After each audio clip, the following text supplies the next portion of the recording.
এতগুলো মানুষকে কাঁদতে দেখে আমি এই টাকাটা নিয়ে যাব কি করে, তাও আবার নিজের বিয়ের সকাল রাত মেটানোর জন্য।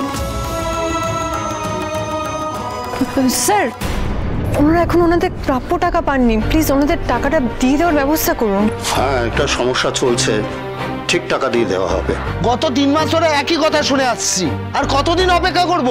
আপনি একটু এদিকে আসুন। আপনি তো আপনার প্রাপ্য টাকা পেয়ে গেছেন, এইসব ঝুট ঝামেলার মধ্যে থাকবেন না। কিন্তু স্যার, ওনারা এত সমস্যার মধ্যে আছেন, আমি এতগুলো মানুষের মধ্যে দিয়ে টাকাটা নিয়ে যাব কি করে? আপনি একটা কাজ করুন, এটা রাখুন, এই টাকাটা দিয়ে ওনাদের যা প্রাপ্য টাকা সব দিয়ে দিন।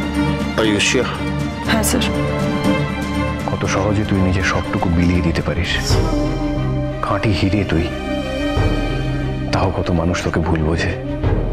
ম্যাডাম, আপনি আপনার টাকাটা আমাদের দিয়ে দিচ্ছেন? আমার থেকেও আপনাদের টাকাটা বেশি দরকার। Thank you madam, thank you so much. আপনারা আমার সঙ্গে আসুন। হ্যাঁ।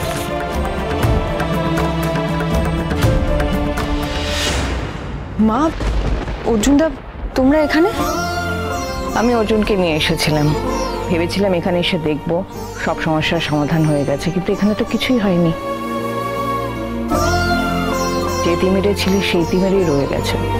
তাহলে কি তোমাদের বিয়েটা হবে না?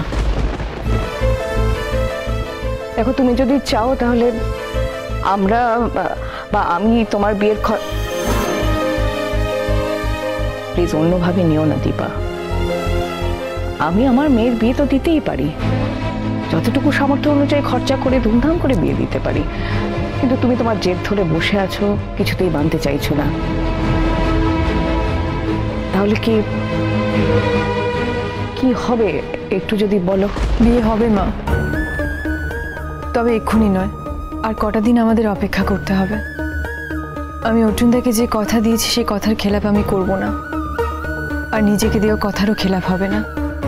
এত দূর যখন আসতে পেরেছি তখন নিজের বিয়ের খরচার টাকা আমি ঠিক জোগাড় করব, আর আমার বিশ্বাস অর্জুন আমাকে সেই সময়টুকু দেবে। I am proud of you Deepa. এতদিন যখন অপেক্ষা করতে পেরেছি, আমার মনে হয় আরো কটা দিন আমরা অপেক্ষা করতে পারবো। থ্যাংক ইউ অর্জুনদা, আমি জানতাম তুমি আমার পাশে থাকবে।